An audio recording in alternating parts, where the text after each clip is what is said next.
भाया। अरे हाँ हाँ तेरे खाएगा मतरिया।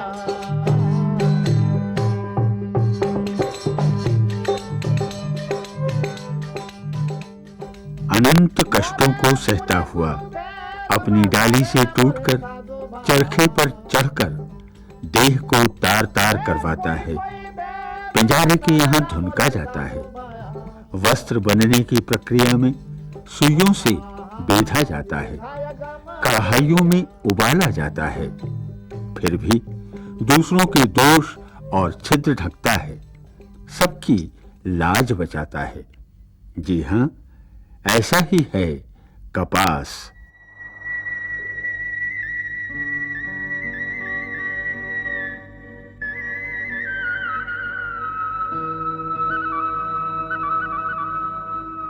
यूं तो अनेक फसलें उगाई जाती हैं हमारे देश में।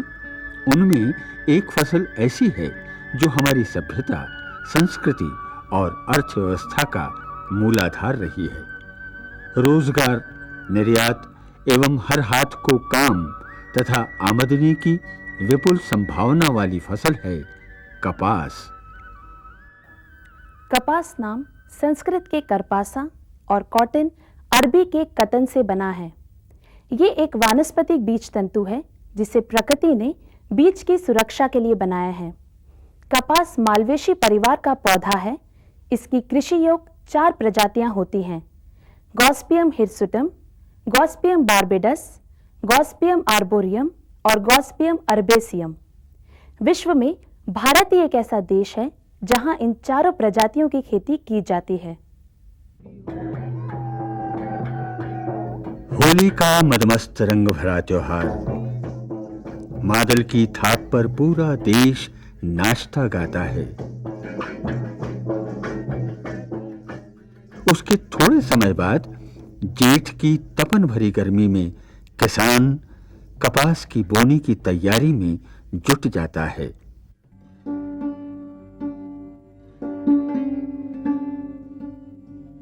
कपास के लिए हल्की काली, दोमट और मटियारी उपजाऊ एवं अच्छे निथार वाली भूमि उपयुक्त होती है। मई जून के महीने में खेत की तैयारी कर ली जाती है।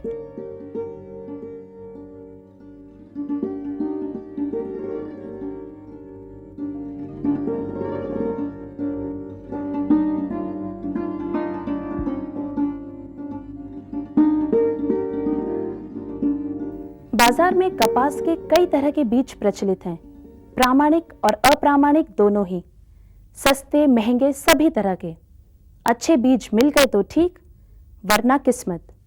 किसान अपनी हैसियत और जरूरत के अनुसार बीज चुन लेता है। सिंचित और असिंचित भूमि के लिए बीजों की मात्रा अलग अलग होती है। बीजोपचार करके बीज बो दिया जाता है। कपास की अनेक किस्में हैं, लेकिन जलवायु एवं मिट्टी के अनुसार छोटे, मध्यम एवं बड़े रेशे वाली किस्में बोई जाती हैं। नमी मिलते ही 5-6 दिनों में कपास बीज अपनी आंखें खोल देते हैं। जुलाई सितंबर का महीना कपास के नन्हे नन्हे पौधे विस्तार पाते हैं। बच्चे की तरह पालना होता है कपास को। निंदाई, गुड़ाई, खरपतवार नष्ट करना, उचित मात्रा में खाद पानी देने का यही सही वक्त है। जीवांश और रासायनिक खादों से पौधे का पोषण होता है। यह समय बहुत नाजुक होता है। इस समय रस चूसने वाले कीड़े, पत्तियों को खाने वाली एवं डेंडू छेदक इल्लियां कपास को पूरा चट करने की फिराक में रहती हैं। गुणवत्तायुक्त प्रभावी कीटनाशकों का समुचित प्रयोग ही इसका उपाय है। लंबे फसल चक्र और मिश्रित खेती भी कीड़ों की परेशानी कम करती है। कपास में कली फूल का प्रारंभ किस्मानुसार होता है। सामान्यतः यह 6 से 8 सप्ताह में प्रारंभ हो जाता है। श्वेतवाणी पुष्प पहले पीले होते हैं और रातों रात लाल रंग में बदल जाते हैं। यहीं से कपास के डेंडू बनने की प्रक्रिया प्रारंभ होती है। इसी डेंडू के भीतर सुकोमल रेशे आकार ले रहे होते हैं। फूलपुड़ी, फूल, डेंडू और कपास बनने की ये सभी अवस्थाएं प्रायः साथ साथ चलती हैं। डेंडू बनने के बाद उसे चटकने के लिए तेज धूप चाहिए। धूप में चटक कर कपास पूरा खिल जाता है। ये खिला कपास बीज सहित होता है। अब खेत की रखवाली का समय है, अन्यथा फसल की चोरी हो सकती है या फिर जमीन पर गिरकर कपास खराब हो जाता है। शीत ऋतु के आगमन के साथ ही कपास की चुनाई प्रारंभ होती है। कचरा युक्त, कम खिला, गीला, क्षतिग्रस्त कपास यदि चुन लिया गया तो गुणवत्ता प्रभावित होती है। विशेष सावधानी बरतना जरूरी है, कहीं बाहरी पदार्थों की मिलावट न हो जाए। मानव बालों के मिश्रण से कपास को हर अवस्था में बचाना जरूरी है। इन्हीं मिलावटों के कारण हमारे देश के कपास की कीमत अच्छी गुणवत्ता के बावजूद अंतर्राष्ट्रीय स्तर पर कम आंकी जाती है। पूर्ण, पका हुआ एवं विकसित कपास ही हमें चुनना चाहिए।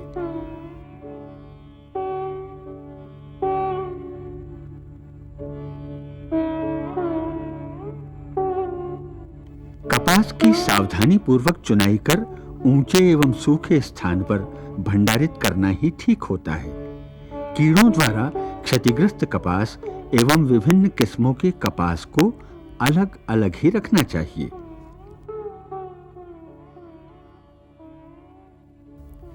विश्व के करीब 60 देशों में कपास उगाया जाता है। विश्व के कुल उत्पादन में इजिप्ट, भारत, अमेरिका, रूस, ब्राजील, टर्की, मेक्सिको, चीन, सूडान और पाकिस्तान, इन सभी की हिस्सेदारी 85% है। भारत विश्व का चौथा बड़ा कपास उत्पादक देश है, जिसमें करीब 92 लाख हेक्टेयर भूमि पर विभिन्न किस्मों का कपास पैदा किया जाता है। नवंबर से जनवरी के महीने में शीत ऋतु अपने आगोश में जनजीवन को समेटती है। दियाबाती के त्योहार दीपावली के बाद गद्दे रजाइयों का मौसम आता है। किसान उमंग और उम्मीद से अपनी उपज को मंडियों में बेचने ले जाता है। पूरा परिवार कपास बेचने मंडी पहुंचता है। सभी की आशाएं, आकांक्षाएं कपास पर टिकी होती हैं। इन दिनों कपास मंडियां जवान हो जाती हैं। ये समय किसान के लिए त्योहार जैसा होता है।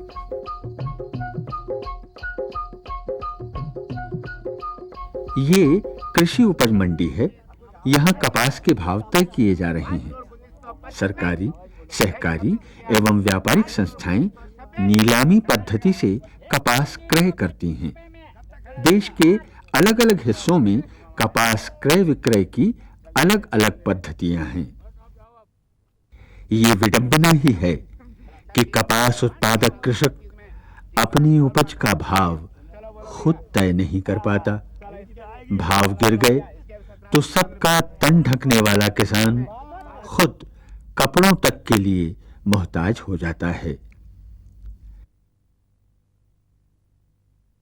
कपास विपणन के क्षेत्र में भारतीय कपास निगम विगत 32 वर्षों से कार्यरत है।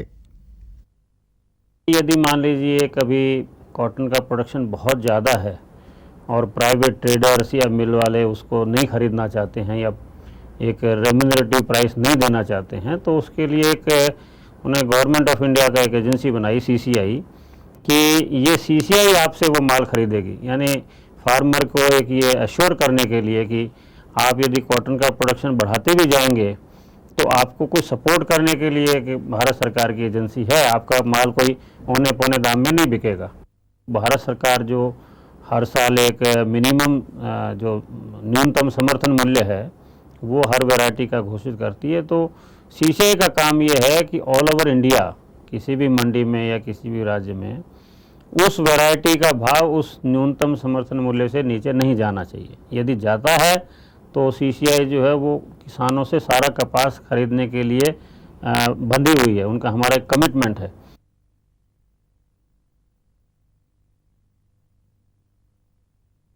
मंडी से कपास जीनिंग प्रेसिंग फैक्ट्रियों में आता है, जहां तौल कर किस्मानुसार ढेरों में अच्छी तरह मिश्रण करके रख दिया जाता है। करे तो ऐसी चीजें जैसे रूई कपास, करे तो ऐसी चीजें जैसे रूई कपास। जीते जिया तन को ढाके, मरे तो मर गट जाए भवरा, मिलकर मजा। यहाँ रोलर मशीनों द्वारा जीनिंग किया जा रहा है। जीनिंग प्रक्रिया द्वारा बीज यानी बिनौलों को अलग करने के बाद रुई प्राप्त होती है।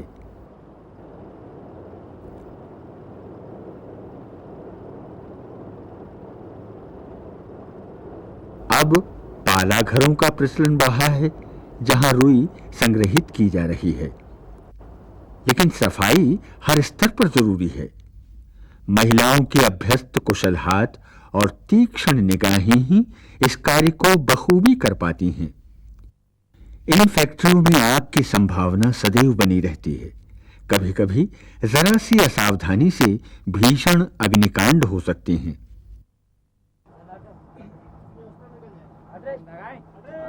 जीनिंग प्रेसिंग फैक्ट्रियों में श्रमिकों की भूमिका महत्वपूर्ण होती है। प्रत्येक कार्य श्रमिकों के सधे हाथों से संपन्न होता है। जरा से चूके तो दुर्घटना हो सकती है।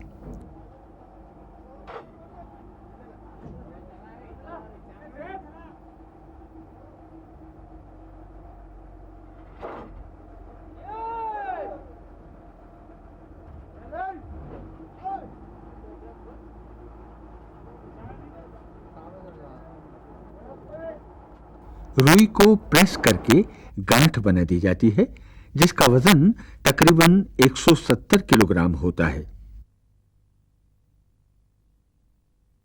इन्हें मार्किंग करके भंडारित कर दिया जाता है।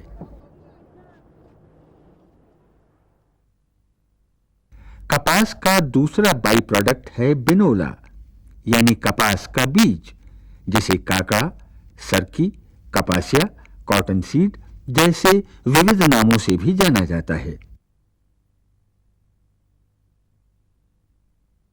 इसी बीज का निष्कर्षण विधि से तेल निकाला जाता है। विश्व में खाद्य तेल का यह दूसरा महत्वपूर्ण स्रोत है।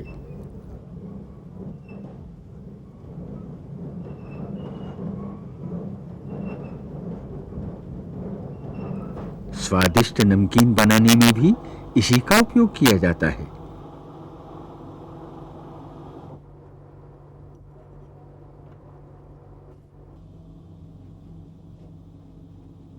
इसकी गाद साबुन बनाने में और खली पशु आहार के काम में आती है। बिनौले की खली से दुधारू पशुओं में दूध की मात्रा बढ़ती है। रुई के अनेक रूपों के क्रय विक्रय का संचाल गांव से लेकर महानगरों तक, गली मोहल्लों से लेकर अंतर्राष्ट्रीय बाजारों तक फैला हुआ है। कोई भी क्षेत्र इसके उपयोग से अछूता नहीं है। यही रुई, जिसका भारत निर्यातक देश था, अब भाव कम होने से और विश्व बाजार खुल जाने से इसका आयात कर रहा है। उसके दो कारण हैं। एक तो कॉस्ट, जो मैंने पहले बताया, कॉस्ट चिपर पड़ती है, और उस कॉस्ट को अगर हम स्पेसिफिक देखें कि इफेक्टिव कॉस्ट कि 100 किलो कपास में से कितना धागा बनता है, हिंदुस्तान के कपास में और फॉरेन के कपास में इसका 6% का फर्क है। अभी इसका कारण क्या है कि हिंदुस्तान में टाइप्स ऑफ सीड्स बहुत ज़्यादा है, जिसके कारण मिक्सअप होता है, और मिक्सअप करी हुई रुई जब मिल में आती है तो उसका अच्छायन बनाने के लिए उसमें से काफ़ी वेस्ट निकालना पड़ता है। तो सबसे पहले हमें नंबर ऑफ सीड्स कम करने पड़ेंगे।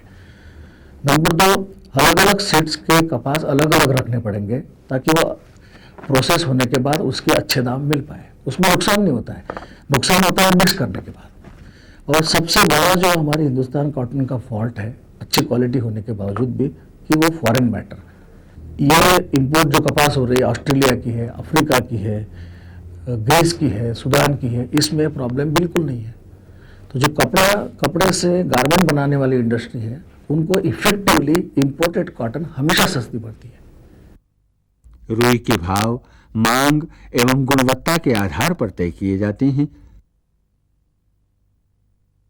अनुभवी परखकर्ता भौतिक अवलोकन से गुणवत्ता जांचते हैं।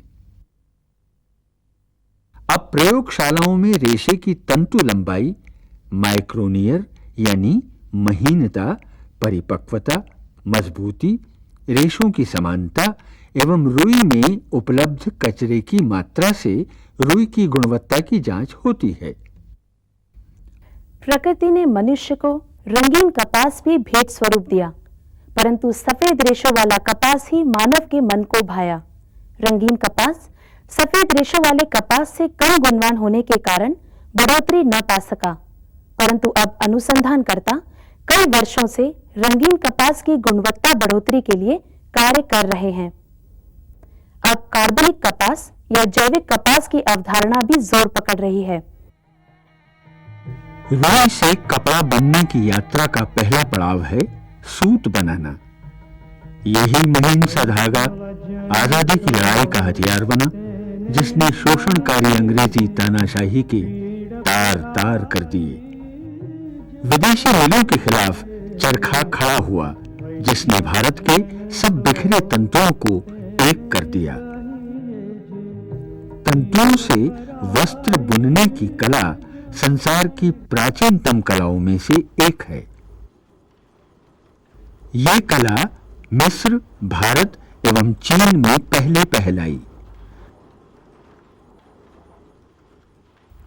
मध्यकालीन युग वस्त्र बुनने की कला का स्वर्ण युग था। ढाका की मलमल, textile breeze, running water, evening dew आदि नामों के कपड़े प्रचलित थे। मलमले खास के 10 वर्ग गज कपड़े का भार 90 ग्राम होता था। पूरा थान अंगूठी के छिद्र से निकल जाता था। आबे खां, शबनम, तंजेब, सौगानी, सकंद, आलाबुली, बदन खास आदि नामों की मलमलें काफी मशहूर थीं। धागे से कपड़ा 2 तरीकों से बनाया जाता है। पहला हाथ करघे या पावर लूम से, दूसरा मशीनों द्वारा। हाथ करघे से जुड़कर करोड़ों हाथ रोजगार पाते थे और स्वावलंबन का सुख भी। हस्तकरघा से कपड़ा बनने के विभिन्न आयाम हैं: सूत बनाना, रंगाई, ताना बाना और फिर कपड़ा। ये एक आधुनिक मिल है जहां कपड़ा बनाया जा रहा है। रुई की कठान खोलना, उसे ले जाना, रुई में विद्यमान कचरे पर कैमरों से नियंत्रण से लेकर सूत बनने तक की प्रक्रिया में नई तकनीकों का इस्तेमाल किया जा रहा है।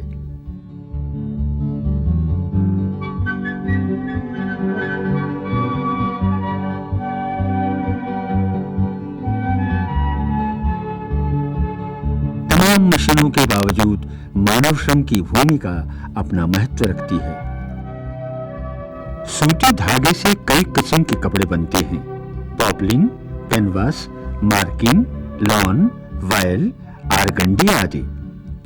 विविध रंगों को अपने में समा लेने, अत्यधिक तापमान पर एवं ठंडक में नष्ट न होने, 50,000 से अधिक क्षति रहित मोड़ सहन करने की क्षमता जैसे गुणों के कारण इस रेशे का मुकाबला कोई दूसरा रेशा नहीं कर सका। 1939 से मानव निर्मित धागे, जो पेट्रोलियम पदार्थों से निर्मित किए जाते हैं, प्रचलन में आए, लेकिन प्राकृतिक कपास की बराबरी नहीं कर पाए। सूती धागे से बने कपड़ों का चलन तेजी से बढ़ रहा है, परंतु सूती वस्त्रों का कच्चा माल कपास एक बार फिर कठिन दौर से गुजर रहा है। बाजारों में कपास की कम कीमतें, बढ़ती लागत, अप्रामाणिक बीजों का प्रचलन, महंगे बीज, महंगी खादें अप्रभावी कीटनाशक, कम उत्पादन जैसी समस्याओं से जूझते कर्ज में डूबे किसान को आत्महत्या तक के लिए मजबूर होना पड़ा। हाथ करघे के ताने बाने टूटे, कपड़ा मिलें बंद हुई। अब जिनिंग प्रेसिंग ऑयल मिल उद्योग पनाह मांग रहा है। कपास से अटूट रिश्ता रखने वाला किसान इस नकद फसल से नाता तोड़ रहा है। रुई व्यापारी भी मिलों में पैसा डूबने से हाथ खींच रहे हैं। बढ़ते खर्चों से कपास व्यापार से जुड़ी संस्थाएं घाटे पर हैं। स्पिनिंग मिलें यार्न के भावों की अनिश्चितता से मुसीबत में हैं, तो कपड़ा मिलें कर नीति में सुधार चाहती हैं। जरूरत है समन्वय की, धीरज और विवेकपूर्ण राष्ट्रीय नीति की, जिसमें सबका संतुलन हो। प्रतिस्पर्धा का मुकाबला करने का तरीका है उत्पादकता में वृद्धि और गुणवत्ता युक्त कपास। आज भी संभावनाएं अनंत हैं। अपने बहुआयामी उपयोग के कारण करोड़ों हाथों को काम देने, विदेशी मुद्रा कमाने एवं पूरी अर्थव्यवस्था के ढांचे को सुधारने की पूरी क्षमता है कपास में। लेकिन जरूरत है इसके तानी बानी को जतन से जोड़ने की। या सदा राम रघुवीर चादर भीनी रघुवीनी होगी।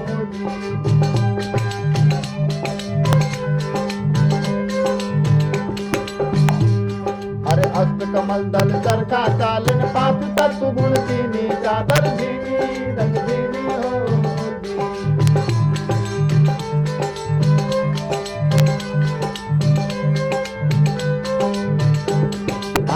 कमल दल चरखा चालन पांच तत्व गुण चीनी चादर भीनी रंग भीनी